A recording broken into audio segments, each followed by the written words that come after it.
Bonjour à tous, ici Aznar. Pour ce quatrième épisode autour de Warhammer Stormbringer, nous allons attaquer le troisième tome de la collection avec la peinture des Oruk, qui sont une bande assez sympathique à peindre parce que les figurines sont rigolotes, mais la peinture des squads étant un peu pénible, je vais vous montrer en quelques étapes comment procéder, et vous allez voir que même moi qui ai peint quand même pas mal des squads, j'ai quand même trouvé le moyen de faire une ou deux fois des bourdes qui m'ont ralenti. Vous allez pouvoir voir qu'il faut bien réfléchir à l'ordre dans lequel on va peindre la figurine, enfin les figurines en l'occurrence, puisqu'on fait de la peinture en la chaîne, et que si on fait une erreur, l'erreur se répercute sur toute la chaîne. C'est ce qui s'est produit, heureusement de manière très légère dans mon cas, mais dans des cas plus débutants encore, on peut voir l'erreur bien plus tard et la regretter amèrement. Vous allez pouvoir voir donc la bande d'Uruk, comment j'ai procédé pour la peindre. C'est parti. Donc déjà, on va pouvoir noter que les modèles sont assez cool, en vrai. C'est un vrai plaisir à découvrir. Et donc j'ai décidé de procéder d'une manière assez simple, à savoir peindre les peaux avec une base de verre différente. J'ai utilisé 3 verres différents pour peindre les bases. Il y avait 10 figurines, j'en ai peint 3 dans 3 verres différents. Et pour le boss de la bande, j'ai procédé d'une manière encore plus bizarre, parce que ça me faisait délirer. Mais là déjà, pourquoi j'ai fait ça? Parce que comme on peint une escouade et que tout se répète, j'ai voulu trouver quelque chose dans le process de peinture qui ne soit pas une bête répétition de toute la méthode. Et par conséquent, j'ai décidé que les orques auraient tous une couleur de peau différente. Donc j'ai utilisé 3 couleurs de base différentes. Voilà, on est parti sur un total de 9 figurines. Et pour le boss, j'ai carrément décidé d'y aller en un peu plus complexe parce que c'est la figurine centrale de l'unité, en commençant par du Katashan Flèche sur quasiment toute la figurine, sauf ce qu'elle est en métal. Ensuite, j'ai regardé le boss et je me suis rendu compte que j'avais fait une énorme erreur. Je n'avais pas fait les boucliers. Or, les boucliers comportent une étape finale très cool, très stylée, mais qui va flinguer les figurines si on la fait trop tard, à savoir un brossage à sec au jaune.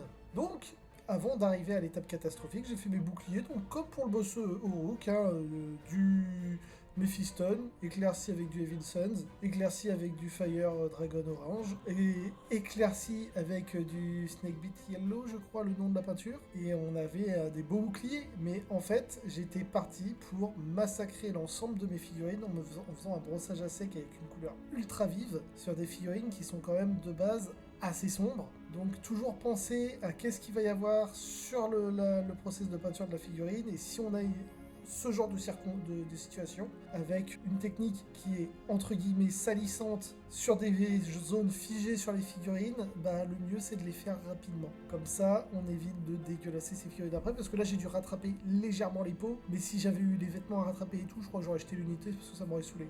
Et donc justement en parlant des peaux, j'ai décidé d'utiliser 3 verres différents pour les éclaircir, et donc vous avez compris j'espère, j'ai utilisé 3 bases de verre, et donc chaque base a été éclaircie avec les 3 verres différents, histoire de donner 9 figurines qui n'ont absolument pas les mêmes couleurs finales. J'ai vraiment pas de prise de tête sur la peinture, hein. Vert de base, puis vert d'éclaircissement. Rien de plus pour la peau. Vraiment, je n'ai pas utilisé d'autres méthodes, je n'ai pas poussé plus loin. Il n'y a que sur le boss où j'ai utilisé plus de profondeur. Mais vraiment, là, ce que je voulais, c'était faire juste des escouades rapides à peindre, mais plaisantes. Ce passage-là était le plus important pour moi. C'était le moment où je prenais le plus de plaisir, à savoir, je me délirais à faire mes petites teintes de peau, en sachant qu'il y a des trucs, il y a des couleurs qui ne vont pas du tout ensemble. Donc c'était assez amusant d'essayer de voir ce que ça allait donner. Et au final, je me retrouvais avec 9 figurines, chacune différente. Alors ça se voit pas très bien parce que l'éclairage est pas terrible, mais elles sont vraiment très différentes à l'œil.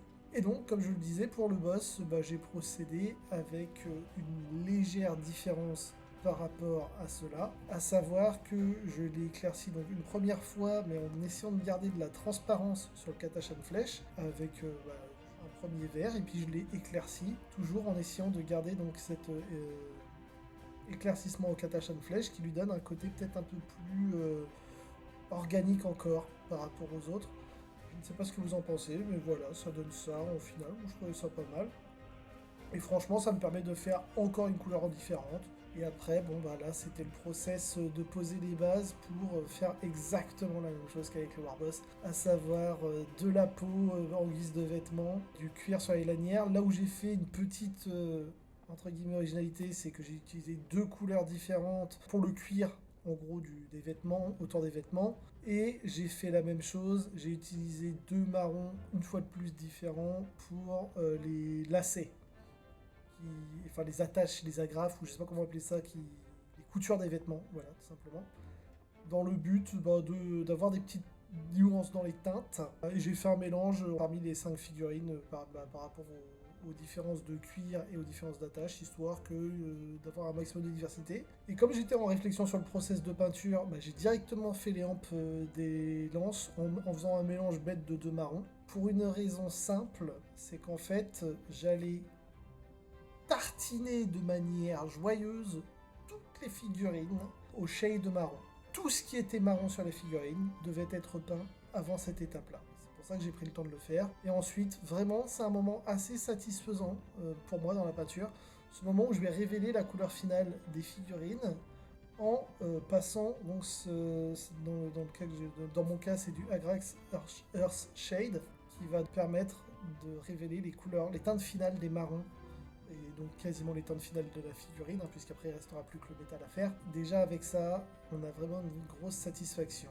Ensuite, j'ai commencé à faire toutes les parties métalliques. Une fois de plus, les orques ayant quand même une certaine uniformité, donc des parties métalliques un peu partout. Ça a été assez facile à réfléchir comme schéma de couleur. Après avoir fait un premier jet de métal, tout simplement j'ai patienté, laissé sécher la chose pour pouvoir, avant de passer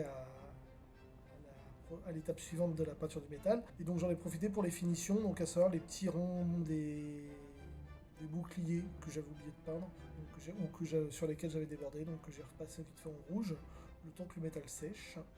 Une fois que le métal était sec, et j'ai pris mon Drakenhof Shade et je l'ai badigeonné joyeusement de manière à redonner du volume au relief du métal. Et pendant que cela séchait, je me suis occupé de mes petites lanières, donc mes gris-gris d'invisibilité et mes lanières qui ont été donc peints en violet, éclaircis pour les gris-gris et les cheveux du chef au lilas, et pour les autres gris-gris, soit à l'os, parce que en fait je me suis rendu compte que ça rendait hyper bien, soit vraiment pour le gris-gris du chef, les éclaircis au métal, parce qu'il y avait des petites parties un peu métalliques, et je me suis dit why not. Et puis après j'ai fait un petit brossage à sec sur les armures pour une fois de plus encore leur donner un tout petit peu plus de volume qu'avec un métal encore un peu plus clair, histoire de rafraîchir un peu, mais vite fait vraiment. L'objectif c'était surtout donc de donner un peu de volume aux figurines. On a un résultat final plutôt sympa. J'ai fait les finitions, donc les bouts de socle qui étaient déjà décorés. Ça va assez vite à faire, j'ai fait comme pour le boss. Je leur ai fait leur chicot, ils en ont quelques-unes. Ils sont assez édentés, c'est assez amusant à observer. Vraiment, les orques se sont fait ruiner la tronche. Ils n'ont pas de dents.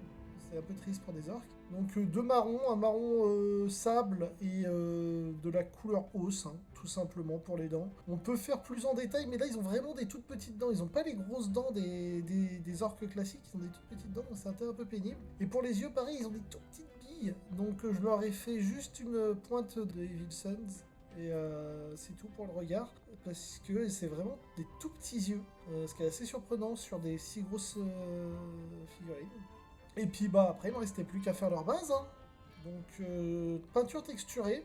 Dans un premier temps, je l'ai laissé sécher un bon moment, toute une journée pour pas prendre de risques. Et puis une fois la peinture texturée sèche, je l'ai traitée avec du Rhinox Hide pour lui donner une couleur de fond, et je l'ai barbouillé gaiement de shade de vert dans le but d'obtenir ma teinte finale marécageuse un peu foncée. Donc là déjà on a la base, et puis après je vous ai fait une petite photo finish une fois terminée. J'ai toujours pas fait les ronds des socles, mais c'est parce que je n'ai pas de feutre Pochka, donc la flemme de faire ça au pinceau. Je vais aller m'acheter un feutre 1C4 et puis je ferai ça au feutre, ça ira plus vite. Et donc voilà un petit rendu final de l'unité.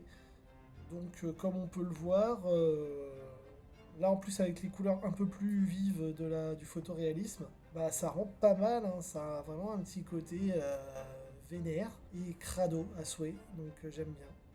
C'est mes beaux Uruk démarrés, je vais essayer de faire toute mon armée dans cet esprit-là. Je sais pas si je vais y arriver, je pense que oui, parce que c'est pas des teintes très compliquées à reproduire, L'idée, voilà, ça va être de faire une confrontation sur la table entre des Stormcast qui eux sont magnifiques dans des ruines au beau milieu d'un marais, et les Oruk qui eux piétinent tout, viennent, bah, c'est des avatars de la destruction, hein, les Oruk, donc bah, ils vont venir en mode zéro respect et là pour péter des gueules, et les Stormcast seront le bouclier qui se dresse face à eux. De manière assez intéressante. Donc on va voir comment ça va évoluer sur la peinture des revues des figurines Hachette. Et puis bah, le mois prochain, il y a la boîte Scaventide qui va sortir, qui me permettra donc d'accroître grandement la collection de Stormcast et surtout qui va me permettre d'attaquer l'armée qui m'intéresse vraiment à OS, à savoir les Skaven. J'ai un peu hâte. Mais voilà, en tout cas j'espère que ça vous aura plu. Donc je ne sais vraiment pas si je remettrai de la peinture d'unité sur la chaîne parce que c'est un peu chiant, je trouve. En fait c'est un peu de la redite de ce qu'on a fait sur les personnages. Là je vais voir, je vais faire une unité de Stormcast. Si je vois que les vidéos sont pas intéressantes, je ne mettrai pas la vidéo sur la chaîne, donc il faudra regarder les lives ou tant pis. Si je me trouve quand même des choses à tirer de ça, j'en parlerai et je mettrai la vidéo, mais vraiment, je suis sceptique parce que la peinture d'unité, c'est déjà chiant à faire, je crois que c'est encore plus chiant à regarder. Puis je vous invite à me dire dans les commentaires si la peinture des squads, ça vous intéresse ou pas, parce que moi, à faire en live, c'est très cool, mais je ne sais pas si j'arriverai à rendre ça intéressant d'une manière ou d'une autre. Parce qu'on est vraiment, surtout dans le cas des Uruk, ils sont très riches en détails à peindre, ils sont sympas à peindre, mais c'est vraiment une pure redite de ce qui a été fait sur le boss en termes de travail de peinture, avec moins de détails. Donc, enfin moins de travail, puisque le boss, il y a une réflexion sur c'est le chef des mecs discrets, donc du coup il a une armure qui est teinte en violette, il a son petit gobelin fétiche qui le protège. Là j'ai un autre chef Uruk, il est trop bien, c'est un chaman avec un petit gobo et tout. Donc je ne sais pas si les autres escouades seront aussi intéressantes à peindre. En tout cas je ne ferai pas, quoi qu'il en soit, je ferai pas de doublon, ça c'est sûr et certain. Il me sort deux fois la même escouade ou deux escouades vraiment similaires, là j'ai pas de doute que vous ne verrez pas deux peintures comme ça, mais il faut que j'en tire autre chose parce que là c'était un peu rébarbatif et un peu répétitif par rapport à la vidéo du boss Uruk. J'avoue que sur 10 heures de trucs enregistrés, j'ai dû en utiliser 10 minutes. Donc, voilà. Donc c'est tout pour aujourd'hui, n'hésitez surtout pas à passer sur les lives, donc vous avez le lien du Twitch dans la description. N'hésitez pas à vous inscrire sur le Discord aussi, ça peut être sympa de venir faire coucou, de mettre vos figurines en photo, de discuter avec les autres gens, de créer une petite commu en fait. J'ai d'excellents peintres déjà sur le Discord, donc bien meilleurs que moi. Faut surtout pas hésiter à venir pour discuter tous ensemble. Je vous dis à très vite. Ciao.